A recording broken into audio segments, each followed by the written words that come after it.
maybe slightly eye-opening conversation on all those choices and decisions that we have to make every day and making them based on wisdom rather than emotion. And, sometimes we think we're being very logical, but emotion definitely plays a role and seeps into everything that we do.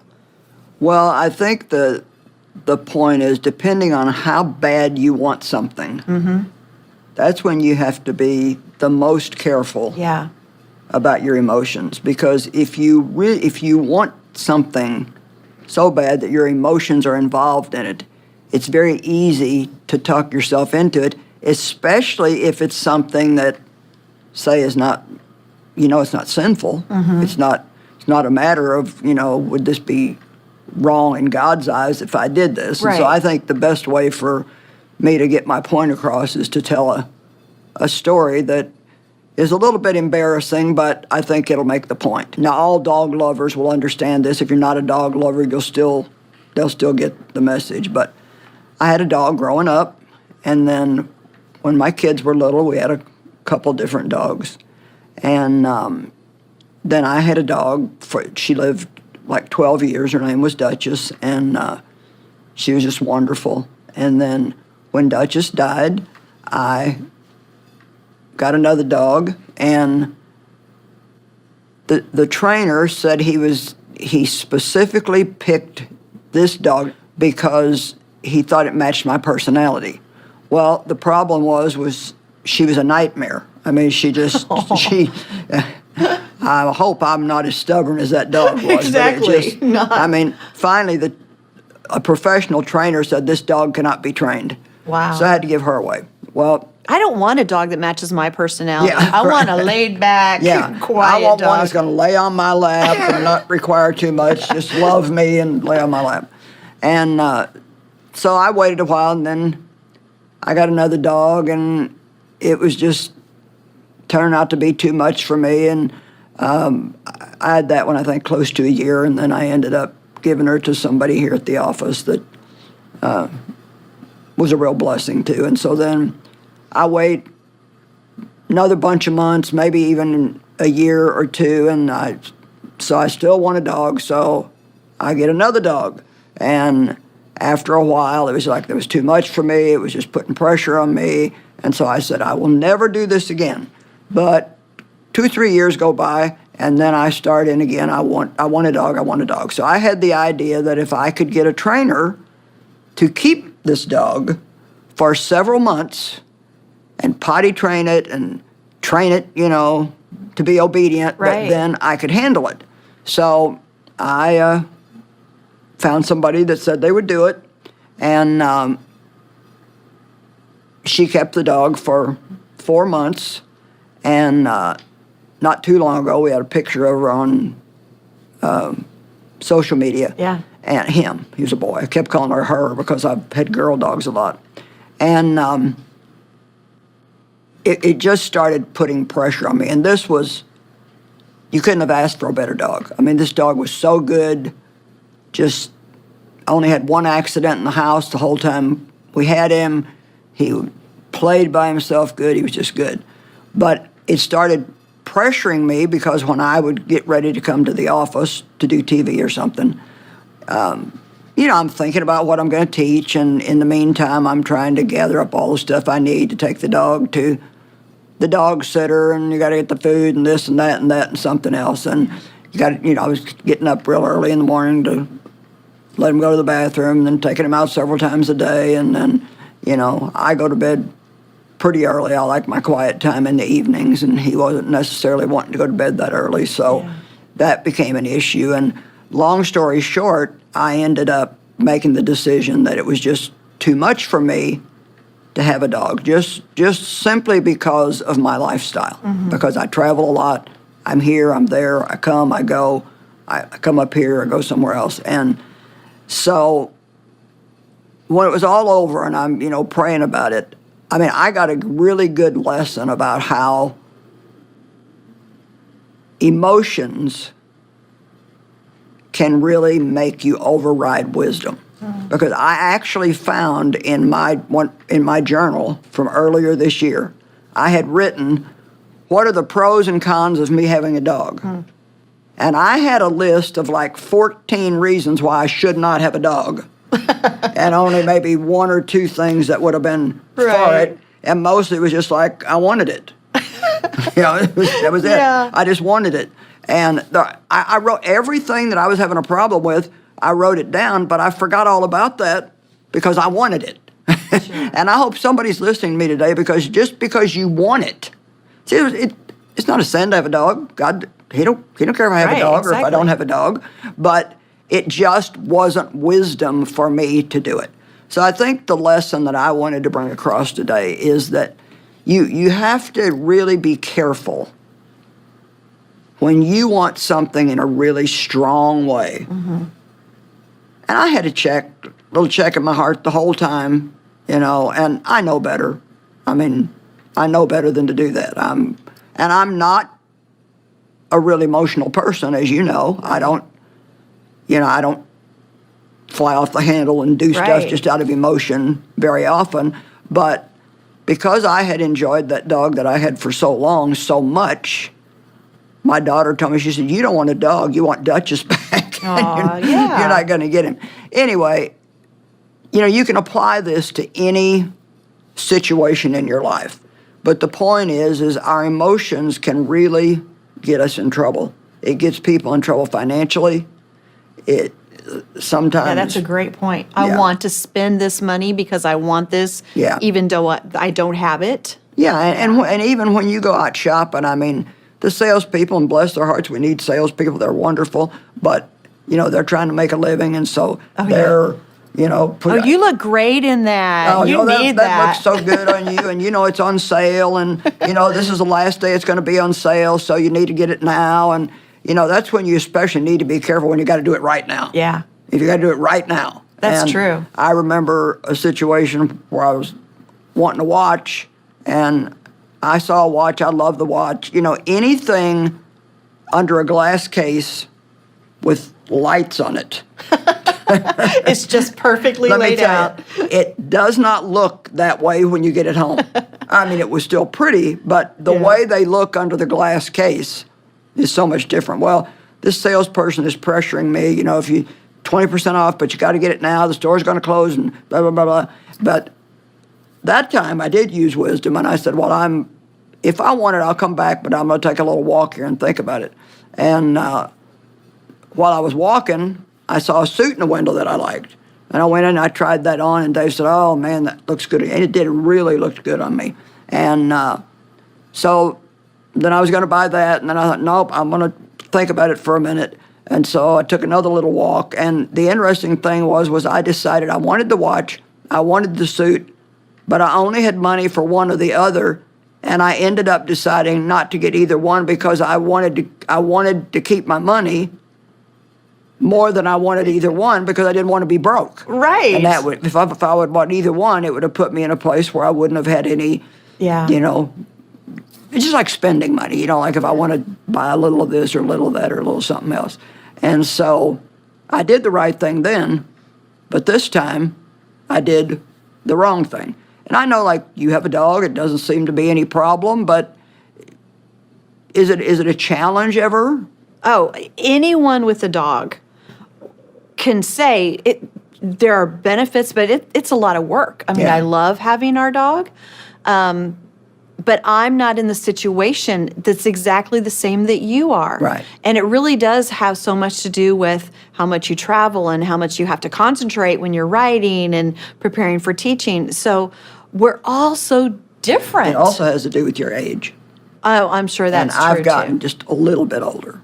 Just a smidge, just a little bit older. And I mean, just to be honest, I can't take the same amount of pressure that I could at one time.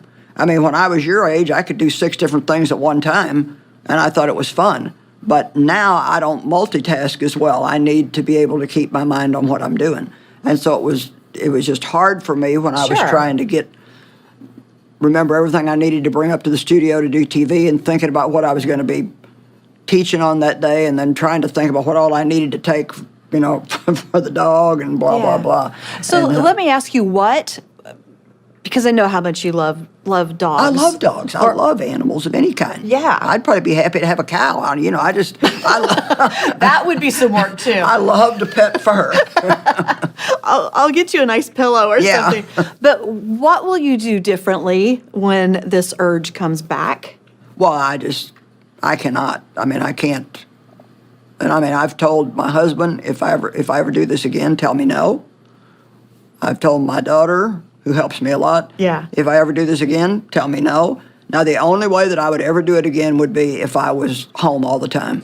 Sure. I Yeah. wasn't If traveling. your situation changed. If my situation changed. But, I'll be teaching and Yeah. preaching as long as I've got breath. Right. And so I'm always going to be going places and doing things. And I just think that, sometimes I think the bottom line is, and then, the only reason why I'm sharing this is because I really want people that maybe are about to do what I did. It's not about a dog. Yeah, whatever You it know, is.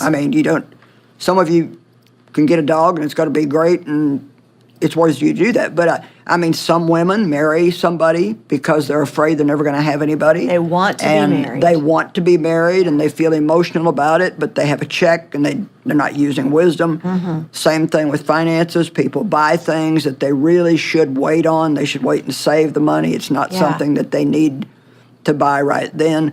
Or things we say. Yeah. How often have I thought, boy, when Dave comes home, I'm going to tell him this and this and this and that and that and that and something else.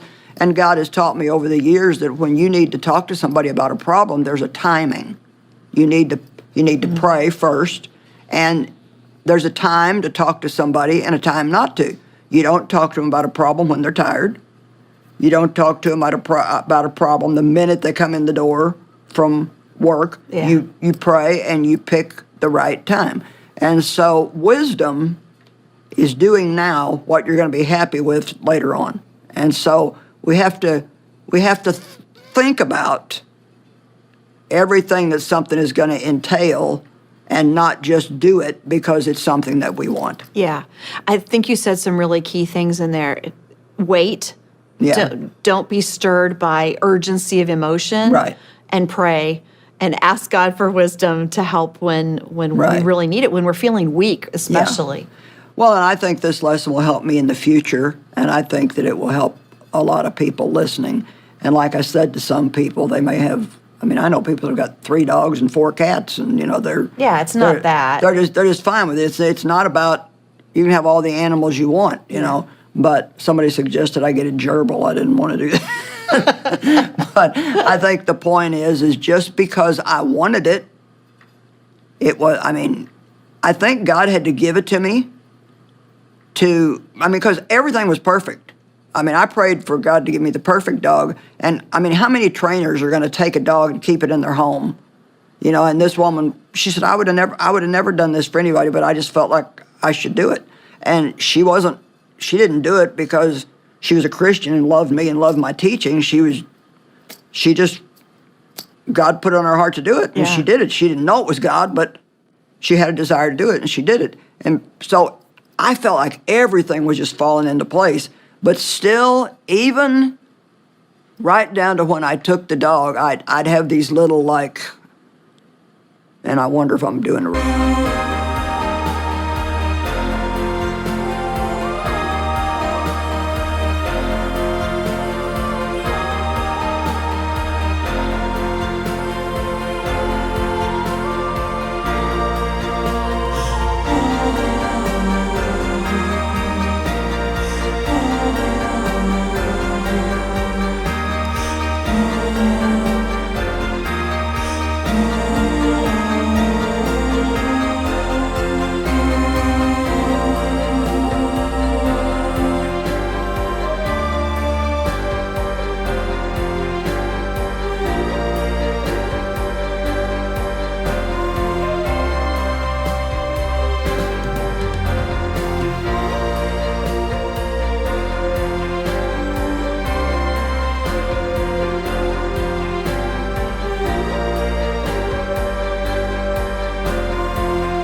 right thing. Yeah. I wonder if I'm doing the right thing.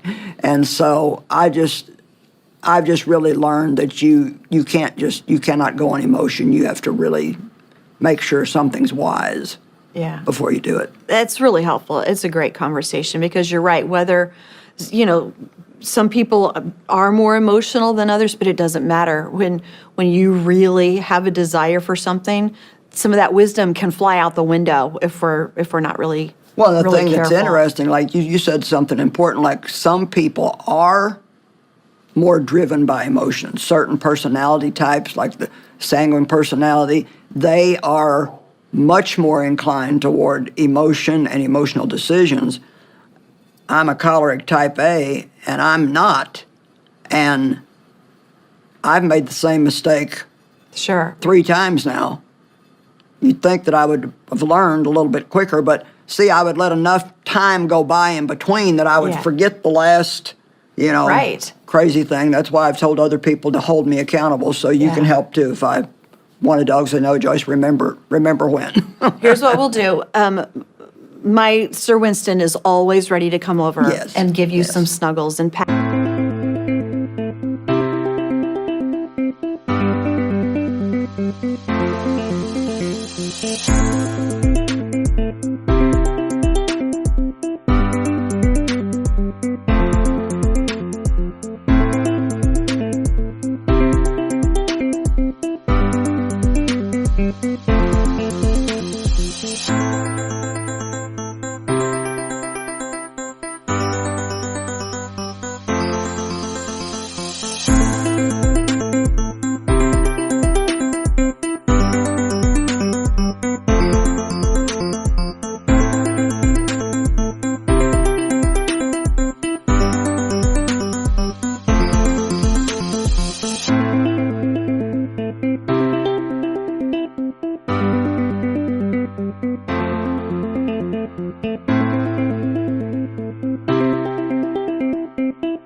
And we will keep the recording of this conversation handy, and we'll just put it on your phone. And then Yeah. anytime you need to look at it. Thank you. I said the other day, I'm going to have a party and have all the dogs over I've given away.